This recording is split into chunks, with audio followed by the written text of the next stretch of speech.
before I start, I just want you to look at those two fools up there. Circa 1990, best friends, wearing their Aeropostale shirts that they went shopping for together. Best friends. They had no idea that they were going to fall in love, get married, and have two beautiful kids. They also had no idea that they were going to become advocates for mental health, not just for their kids, but as it turns out, for their community. Their journey is one filled with happiness and sadness, success and defeat, confusion, heartache. We got married. We had a beautiful daughter, and 13 months later, we had a beautiful son. But it's okay. I read every book, and I had the internet, so it was good. I was golden. We had a great doctor, and we kept up, physically, milestones. My son was lagging, and at his 1-year visit, I said to my doctor, I'm a little worried. You know, he's really not keeping up with what my daughter's doing.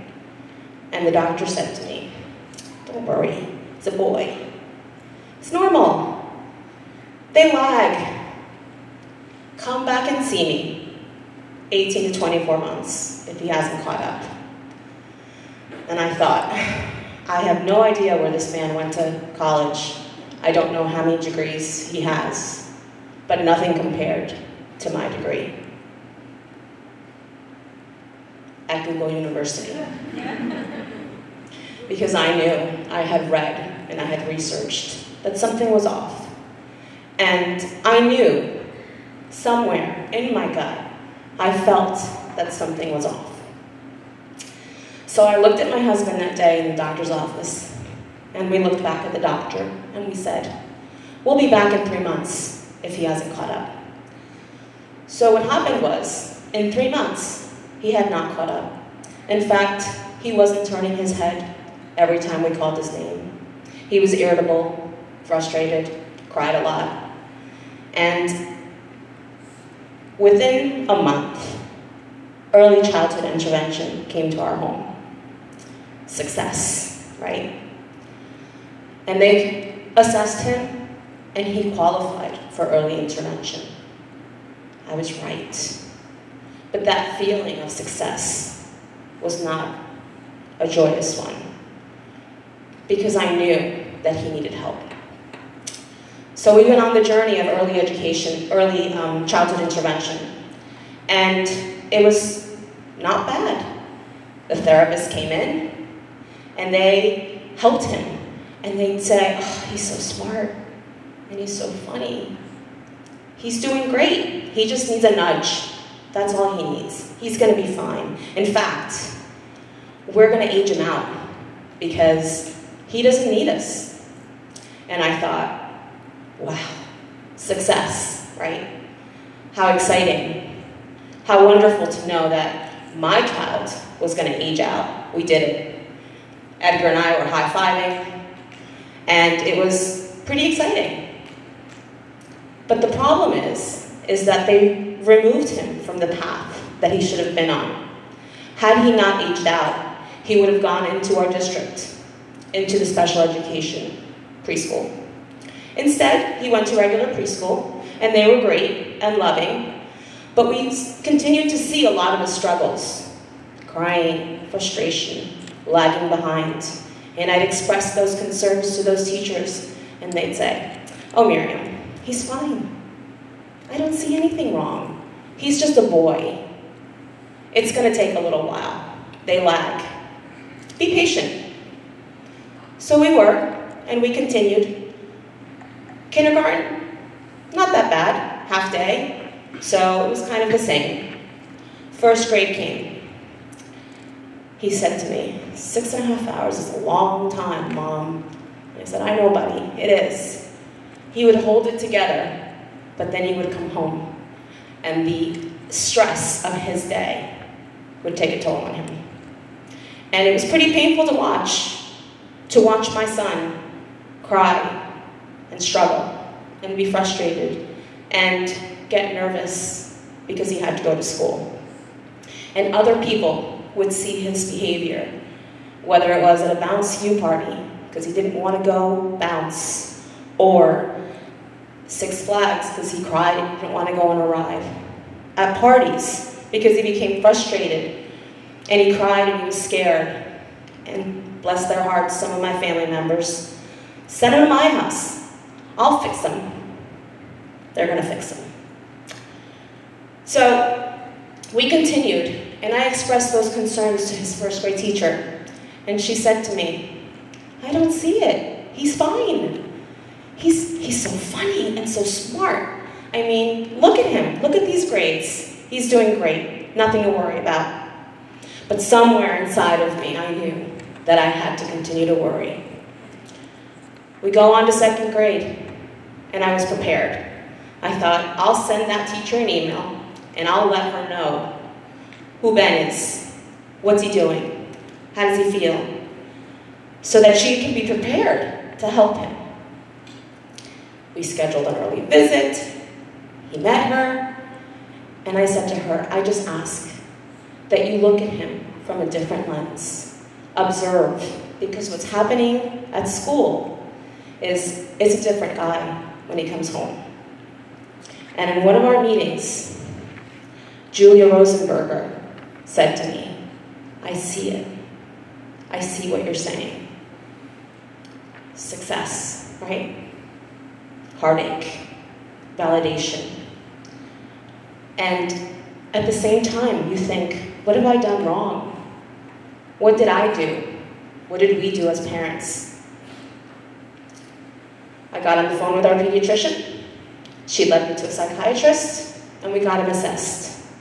At 7 years old, my son was diagnosed with generalized anxiety disorder, OCD, and phobia.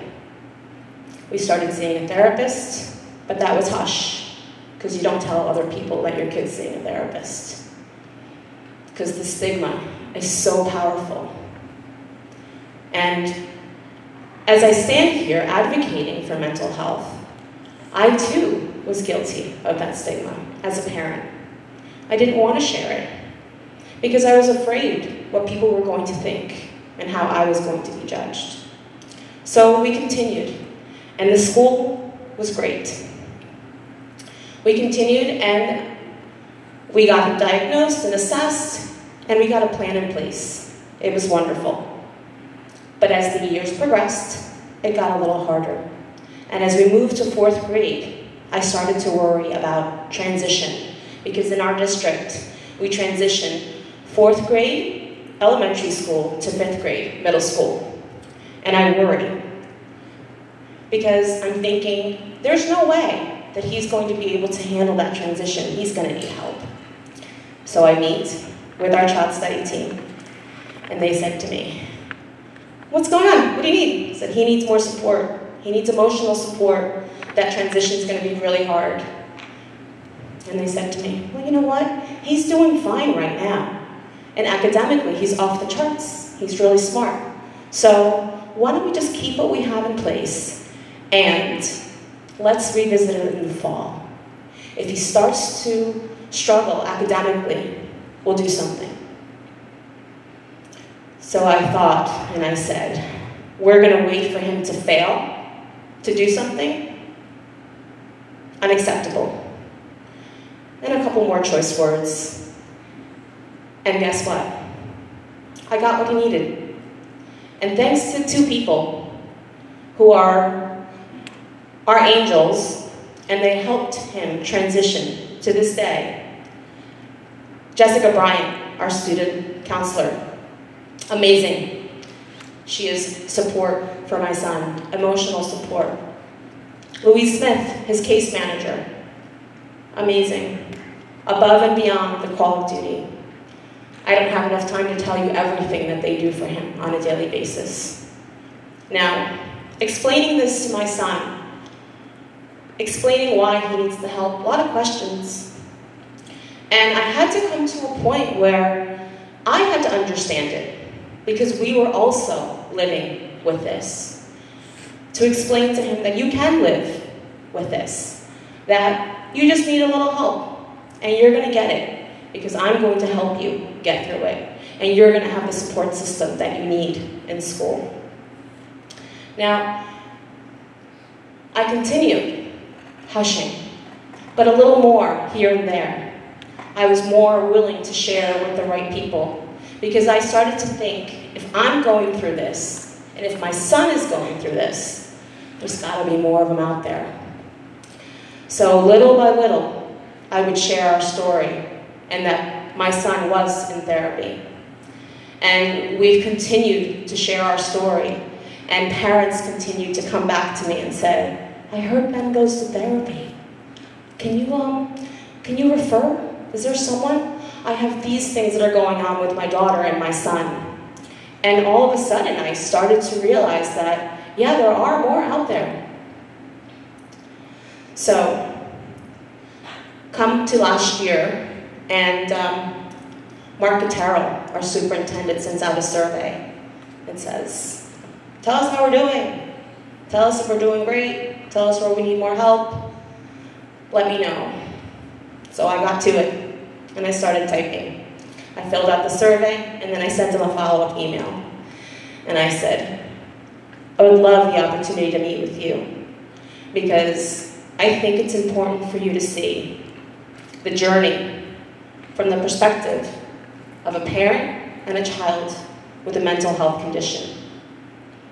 In late August of last year, I sat across from Mark, and he listened. He didn't stop to defend. He didn't stop to comment. He just listened. And that started and embarked us on this journey for mental health. And it's been the most unbelievable year for me as a parent, but also for me as a community member. Now, we are knee-deep in mental health conditions with our son. We struggle every day, and we work really, really hard to give him everything he needs. We are in a crisis. Mental health is an awful stigma. No one wants to talk about it. But with the help of Mark, we've brought and are bringing so many different programs to our community regarding mental health. And I'm so excited to share them. But we are in a crisis. Because if it goes untreated, sometimes 50% goes untreated. It's so important that if you see something in your child, if you think, oh, that's kind of normal behavior, but I really need to get on it. I need to do something about it. Call your pediatrician. Talk to your counselor. Talk to your teacher. Talk to your friend or a neighbor, reach out. It's so important, because sometimes they can't fight for themselves. And it's your job as a parent to follow your gut and your instincts, because sometimes they can't. My journey will continue. I'm fighting for my son and my daughter. I'm not here for him. I'm here so that I can help break down those walls of stigma, and to create awareness, and to let you know that you've done nothing wrong. It's a mental health condition. We worry about physical health, we need to start worrying about the mental health. And there's nothing wrong with that. Thank you for listening.